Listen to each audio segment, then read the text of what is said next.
নমঃ পার্বতী পতে হর হর মহাদেব। নমস্কার বন্ধুরা, অমৃত কথা চ্যানেলের নতুন একটি পর্বে আপনাদের স্বাগত জানাই। আশা করছি আপনারা সকলে ভগবানের কৃপায় ভালো আছেন এবং সুস্থ আছেন। সনাতন ধর্মের অন্যতম শ্রেষ্ঠ এবং পবিত্র উৎসব হল মহাশিবরাত্রি। এই তিথিটি দেবাদিদেব মহাদেব এবং দেবী পার্বতীর পুনর্মিলনের রাত হিসেবে পালিত হয়। আধ্যাত্মিক সাধনা এবং পরম শান্তি লাভের জন্য এই ব্রতের গুরুত্ব অপরিসীম। তাই আজকের ভিডিওতে আমরা জানব মহাশিবরাত্রির দিন শিবলিঙ্গে কোন 5টি জিনিস ভুলেও অর্পণ করা উচিত নয়। শিবরাত্রির 4 প্রহর পুজোর বিশেষ নিয়ম এবং মন্ত্র। ব্রত পালনের সময় যে ভুলগুলো করলে আপনার উপবাস ও পূজা অসম্পূর্ণ থেকে যেতে পারে। শিবরাত্রির পরের দিন পালন করার সঠিক বিধি। শিবরাত্রির বিশেষ 3টি টোটকা। তাই আজকের ভিডিওটি খুব গুরুত্বপূর্ণ হতে চলেছে। মূল পর্বে যাওয়ার আগে আমার সকল দর্শক বন্ধুদের কাছে একটা অনুরোধ থাকবে, দয়া করে ভিডিওটি সম্পূর্ণ মনোযোগ সহকারে দেখবেন। যদি ভালো লাগে তাহলে অবশ্যই একটা লাইক করবেন আর কমেন্টে ভক্তি ভরে লিখবেন হর হর মহাদেব।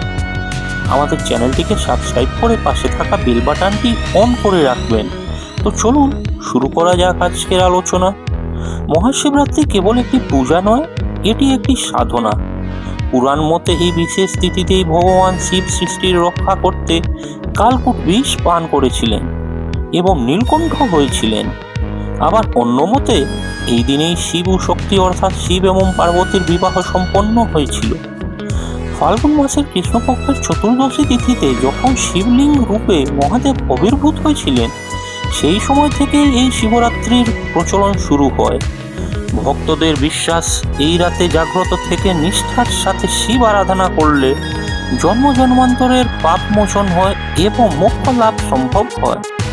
4 প্রহরের পূজাবিধি, আধ্যাত্মিক ও শাস্ত্রীয় নিয়ম।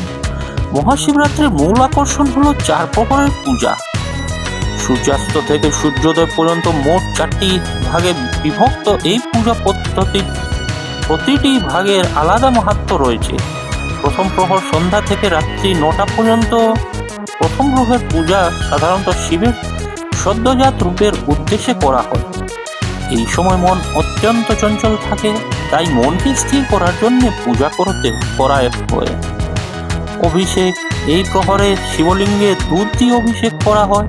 ফল, এই সময় উপাসনা করলে মানুষের শরীর ও স্বাস্থ্য ভালো থাকে এবং পার্থিব সুখ প্রাপ্তি হয়।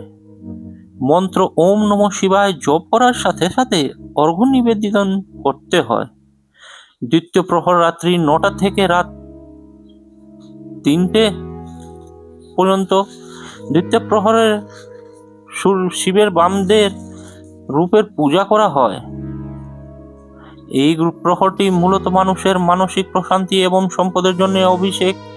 এই প্রহরে শিবলিঙ্গে দই দিয়ে অভিষেক করার বিধান রয়েছে। দই দিয়ে স্নান করালে সংসারের শান্তি বজায় থাকে। ফল, দ্বিতীয় প্রহরের পূজা মানুষকে মান সম্মান এবং প্রতিপত্তি প্রদান করে।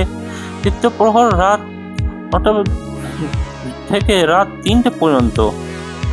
এই প্রহরটি সবচেয়ে গুরুত্বপূর্ণ, যাকে অঘোর রূপের পূজা বলা হয়। এই গভীর রাতে আধ্যাত্মিক শক্তি সবচেয়ে বেশি জাগ্রত থাকে।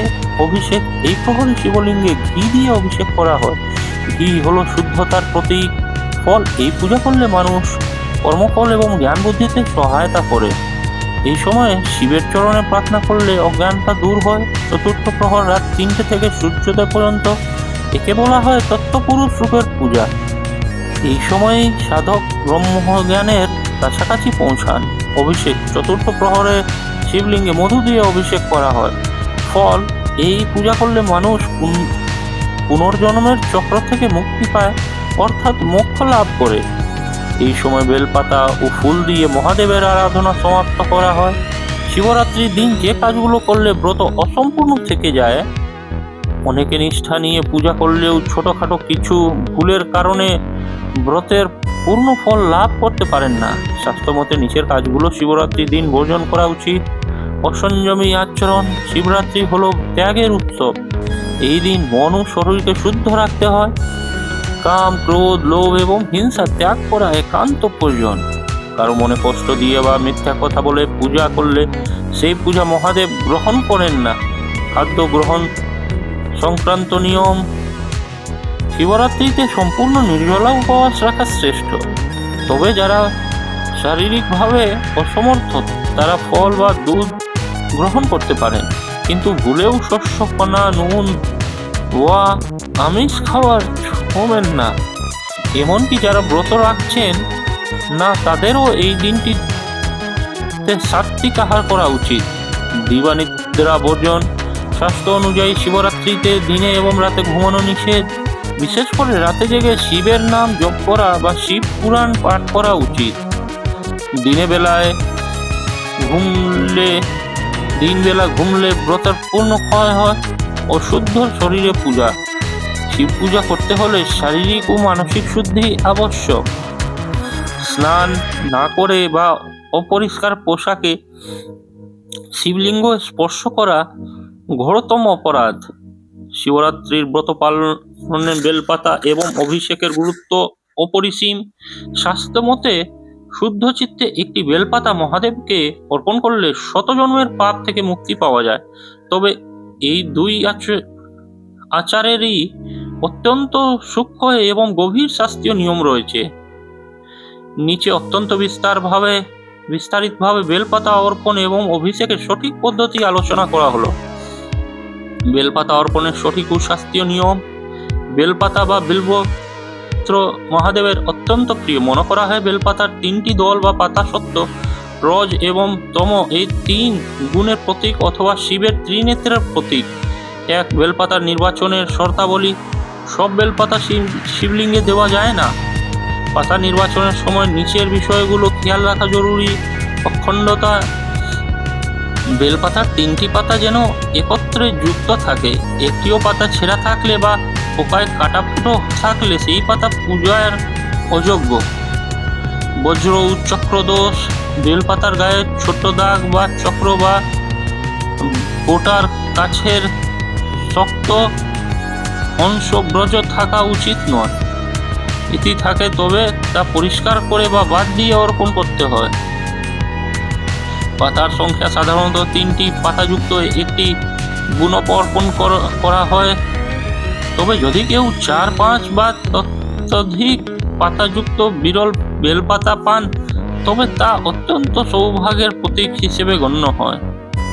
2. অর্পণ করার সঠিক ভঙ্গি, দিক নির্ণয়: বেলপাতা অর্পণের সময় পাতলোর মসৃণ বা পিচ্ছিলি দিকটি নিচের দিকে অর্থাৎ শিবলিঙ্গের গায়ের দিকে থাকবে। খসখসে দিকটি উপরের দিকে থাকবে। ধরা বা স্পর্শ করা: হাতের বুড়ো আঙ্গুল, মধ্যমা এবং অনামিকা ব্যবহার করে বেলপাতার মাঝখানের অংশটি ধরে অর্পণ করতে হয়। চন্দন লেপন: বেলপাতার মাঝখানের পাতায় সাদা চন্দন দিয়ে ওম বা ওম নমঃ শিবায় লিখে অর্পণ করা অত্যন্ত ফলদায়ক। বোটা অপসারণ: বেলপাতার নিচের শক্ত বোটাটি ছিঁড়ে ফেললে অর্পণ করা স্বাস্থ্যসম্মত। 3. সময় ও বাধা নিষেধ: শাস্ত্রমতে নির্দিষ্ট কিছু তিথিতে বেলপাতা তোলার নিষেধ, যেমন চতুর্থী, অষ্টমী, নবমী, চতুর্দশী, অমাবস্যা, সংক্রান্তি এবং সোমবার। শিবরাত্রির জন্য তাই আগের দিনই বেলপাতা তুলে রাখা উচিত। বেলপাতা কখনো বাসি হয় না। যদি নতুন পাতা না পাওয়া যায় তবে একবার অর্পিত পাতা ধুয়ে পুনরায় ব্যবহার করা যায়। শিবলিঙ্গ অভিষেকের সঠিক ও বিস্তারিত পদ্ধতি: অভিষেক হলো মহাদেবকে স্নান করানোর একটি আধ্যাত্মিক প্রক্রিয়া। এটি করার সময় ভক্তের একাগ্রতা এবং উপকরণের শুদ্ধতা সবচেয়ে গুরুত্বপূর্ণ। 1. অভিষেকের প্রয়োজনীয় উপকরণ: শিবরাত্রির 4 প্রহরের আলাদা নিয়ম থাকলেও সাধারণ অভিষেকের জন্য নিচের উপকরণগুলো প্রয়োজন: গঙ্গাজল যা সবচেয়ে পবিত্র, কাঁচা দুধ, গরুর শুদ্ধ কাঁচা দুধ, দই, ঘি, মধু এবং চিনি। এই 5টি একত্রে মিশিয়ে পঞ্চামৃত তৈরি করা হয়। চন্দন ও ভস্ম: অভিষেকের পর তিলক দেওয়ার জন্য। সুগন্ধি তেল বা আতর মহাদেবকে শীতল রাখতে ব্যবহৃত হয়। 2. অভিষেকের ধারা ও নিয়ম: অভিষেক করার সময় একটি নির্দিষ্ট ক্রমে প্রতিটি দ্রব্য অর্পণ করা উচিত। প্রথম ধাপ: প্রথমে শুদ্ধ গঙ্গাজল দিয়ে শিবলিঙ্গকে স্নান করাতে হয়। দ্বিতীয় ধাপ: এরপরে একে একে দুধ, দই, ঘি এবং মধু অর্পণ করতে হবে। শিবরাত্রির 4 প্রহরের এগুলো আলাদাভাবে দেওয়া হয়, কিন্তু সাধারণ সময়ে পঞ্চামৃত একসাথে দেওয়া হয়। তৃতীয় ধাপ, পঞ্চামৃত দেওয়ার পর পুনরায় প্রচুর পরিমাণে গঙ্গা জল বা শুদ্ধ জল দিয়ে শিবলিঙ্গটি পরিষ্কার করে ধুয়ে নিতে হবে। মনে রাখবেন, লিঙ্গের গায়ে যেন কোনো অবশিষ্ট অংশ লেগে না থাকে। চতুর্থ ধাপ, এরপর একটি পরিষ্কার নতুন বস্ত্র দিয়ে শিবলিঙ্গটিকে মুছে শুকিয়ে নিতে হবে। অভিষেকের সময় জপ ও মুদ্রা অভিষেকে করার সময় এক নাগারে ওম নমঃ শিবায় অথবা মহামৃত্যুঞ্জয় মন্ত্র পাঠ করতে হয়। অভিষেকে পাত্রটি এমনভাবে ধরতে হবে যেন জলের ধারাটি খুব সরু এবং অবিচ্ছিন্ন থাকে। এই অবিচ্ছিন্ন ধারাটি আমাদের একাগ্র মনোযোগের প্রতীক। জল গ্রহণের নিয়ম, চরণামৃত শিবলিঙ্গ থেকে গড়িয়ে পড়া জলকে অত্যন্ত পবিত্র মনে করা হয়। তবে খেয়াল রাখবেন, শিবলিঙ্গের চারপাশের যে পথ দিয়ে জল বেরিয়ে যায়, যাকে বলা হয় সূত্র, সেটি যেন ভুলেও টপকানো না হয়। প্রদক্ষিণ করার সময় সেখান থেকেই ফিরে আসতে হয়। অভিষেক ও বেলপাতা অর্পণের সময় বিশেষ সতর্কতা, সর্বদা তামার পাত্রে জল দিয়ে অভিষেক করা শুভ, কিন্তু তামার পাত্রে কখনো দুধ রাখবেন না। দুধের জন্য স্টিল, রূপো বা মাটির পাত্র ব্যবহার করা উচিত। অভিষেকের সময় আঙুলের নখ যেন শিবলিঙ্গে না লাগে। শিবরাত্রির রাতে প্রতিটি প্রহরের শেষে অভিষেক করার পর উত্তর দিকে মুখ করে প্রার্থনা করা শুভ। বেলপাতা এবং সঠিক অভিষেক পদ্ধতির মাধ্যমে শিব পূজা করলে ভক্তের অন্তরে ভক্তি ও স্থিরতা বৃদ্ধি পায়। এই নিয়মগুলো মেনে শিবরাত্রি পূজা করলে আপনি অবশ্যই সুফল পাবেন। শিবরাত্রির এই মহালগ্নে ভক্তি আর উপাসনায় পাশাপাশি তন্ত্র এবং জ্যোতিষশাস্ত্রে কিছু বিশেষ টোটকা বা উপায়ের কথা উল্লেখ রয়েছে। শাস্ত্র মতে শিবরাত্রির দিনটি এমন এক বিশেষ মুহূর্ত যখন মহাজাগতিক শক্তি সবচেয়ে বেশি সক্রিয় থাকে। এই সময় করা ছোট কিছু কার্যকর উপায় আপনার জীবনের বাধা দূর করতে এবং সুখ সমৃদ্ধি বৃদ্ধিতে সহায়ক হতে পারে। নিচে শিবরাত্রির দিন পালন করার মতো বিশেষ 3টি প্রভাবশালী টোটকা বিস্তারিতভাবে আলোচনা করা হলো। 1. অর্থনৈতিক বাধা দূর করতে ও আয় বৃদ্ধিতে অক্ষত টোটকা। যদি আপনার কঠোর পরিশ্রম সত্ত্বেও অর্থের সঞ্চয় না হয় বা ঋণের জালে জড়িয়ে থাকেন, তবে শিবরাত্রির দিনেই এই উপায়টি করতে পারেন। উপকরণ: 1 মুঠো আস্ত বা অখণ্ড চাল, যাকে শাস্ত্রে অক্ষত বলা হয়। মনে রাখবেন, একটি চালও যেন ভাঙা না থাকে। পদ্ধতি: শিবরাত্রির দিন স্নান সেরে শিবলিঙ্গের সামনে বসুন। প্রথমে শিবলিঙ্গে গঙ্গা জল দিয়ে অভিষেক করুন। এরপর 1 মুঠো আস্ত চাল মহাদেবের চরণে বা শিবলিঙ্গের উপর অর্পণ করুন। অর্পণ করার সময় মনে মনে নিজের আর্থিক অভাব দূর করার জন্য প্রার্থনা জানান। ফল শাস্ত্রে বলা হয়, ভগবান শিবকে অখণ্ড চাল বা অক্ষত নিবেদন করলে মা লক্ষ্মী প্রসন্ন হন। এতে পরিবারের দারিদ্রতা দূর হয় এবং আয়ের নতুন পথ প্রশস্ত হয়। 2. বিবাহ সংক্রান্ত বাধা বা দাম্পত্য কলহ দূর করার টোটকা। অনেক সময় বিয়ের কথাবার্তা এগোলেও মাঝপথে ভেঙে যায় অথবা বিবাহিত জীবনে অশান্তি লেগেই থাকে। এই সমস্যা থেকে মুক্তি পেতে শিবরাত্রিতে মা পার্বতী ও মহাদেবের বিশেষ পূজা করা উচিত। উপকরণ: হলুদ বা লাল রঙের মৌলি সুতো, যাকে অনেকে নাড়া বলেন, এবং সামান্য কেশর মিশ্রিত দুধ। পদ্ধতি: শিবরাত্রির দিন শিব ও মাতা পার্বতীর বিবাহ সম্পন্ন হয়েছিল। এই দিনে কোনো শিব মন্দিরে গিয়ে শিব ও পার্বতীর মূর্তিতে বা ছবিতে 7 বার সুতোটি পেঁচিয়ে দিন। একে বন্ধন বলা হয়। সুতোটি পেঁচানোর সময় মনে মনে নিজের মনের মানুষের নাম বা দাম্পত্য সুখের প্রার্থনা করুন। এরপর কেশর মিশ্রিত দুধ দিয়ে শিবলিঙ্গে অভিষেক করুন। ফল: শিব পার্বতী হলেন আদর্শ দম্পতি। এই টোটকাটি করলে অবিবাহিতদের বিয়ের বাধা কেটে এবং স্বামী স্ত্রীর মধ্যে ভালোবাসা ও মধুর সম্পর্ক গড়ে ওঠে। 3. সুস্বাস্থ্য ও মানসিক প্রশান্তি লাভের টোটকা।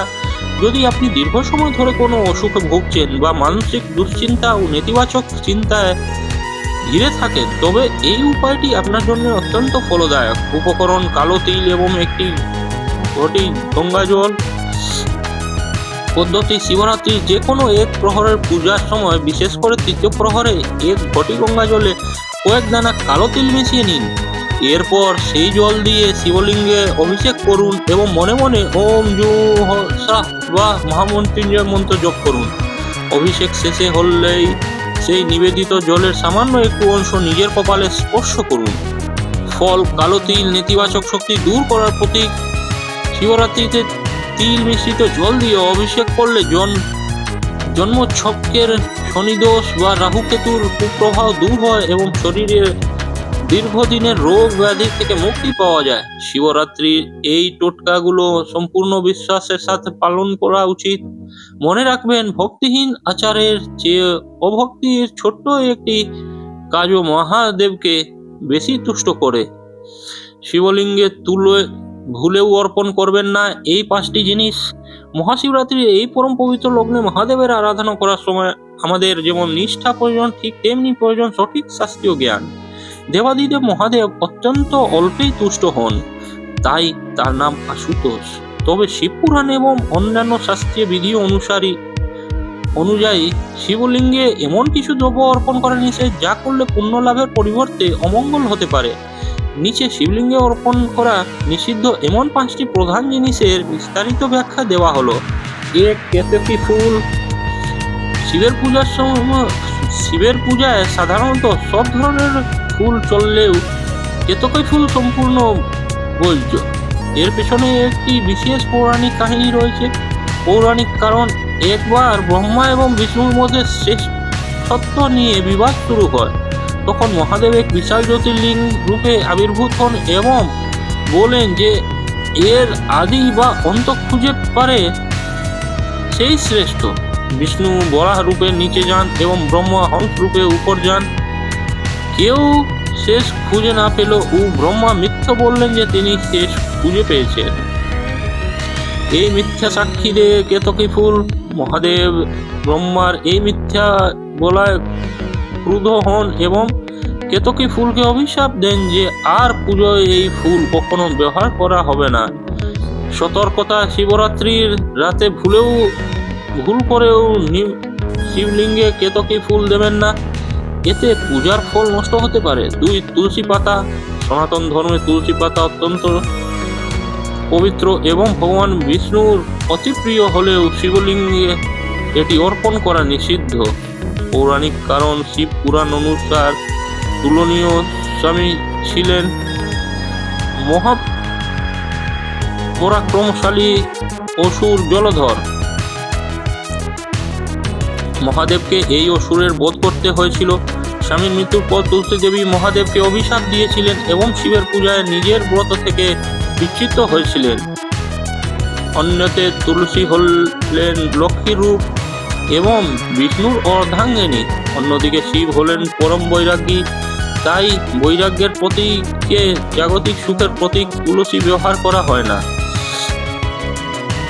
বিকল্প, শিবের প্রিয় হলো বেলপাতা। সর্বদা বেলপাতা দিয়েই তার পূজা সম্পন্ন করুন। 3. হলুদ বা টারমারিক। রান্নাঘর বা ঘরোয়া পূজায় হলুদের গুরুত্ব অপরিসীম হলেও শিবলিঙ্গে এটি অর্পণ করা অশাস্ত্রীয়। তাত্ত্বিক কারণ, শিবলিঙ্গ হলো মহাদেবের দিব্য পুরুষত্বের প্রতীক। অন্যদিকে শাস্ত্রমতে হলুদ সৌন্দর্য এবং নারীত্বেশ্বর প্রতীক হিসেবে বিবেচিত হয়।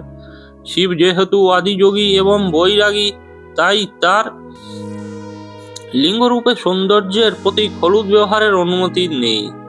সতর্কতা, তবে আপনি যদি শিব পার্বতীর এই দেবী পার্বতীর পূজা করবেন তবে মায়ের চরণে হলুদ অর্পণ করতে পারেন, কিন্তু শিবলিঙ্গে নয়। 4. সিঁদুর বা কুমকুম। হিন্দু ধর্মে বিবাহিত মহিলাদের জন্য সিঁদুর অত্যন্ত গুরুত্বপূর্ণ অলঙ্কার, কিন্তু শিবলিঙ্গে এটি দেওয়া নিষেধ। আধ্যাত্মিক কারণ,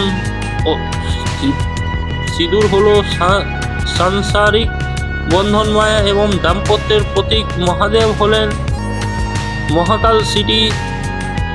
মহাকাল, যিনি সকল মায়ার অতীত। তিনি ভস বা ছাই মাখতে ভালোবাসেন, কারণ ভস হলো নশ্বরতার প্রতীক। শিবলিঙ্গে সিঁদুর অর্পণ করলে তা মহাদেবের বৈরাগ্যকে অবমাননা করার সমান ধরা হয়। সতর্কতা, শিবের কপালে বা লিঙ্গে চন্দন বা ভসের তিলক লাগাল, সিঁদুরের নয়। 5. নারকেলের জল। অনেকে মনে করেন ডাবের জল বা নারকেলের জল দিয়ে অভিষেক করা শুভ, কিন্তু এটি একটি বড় ভুল।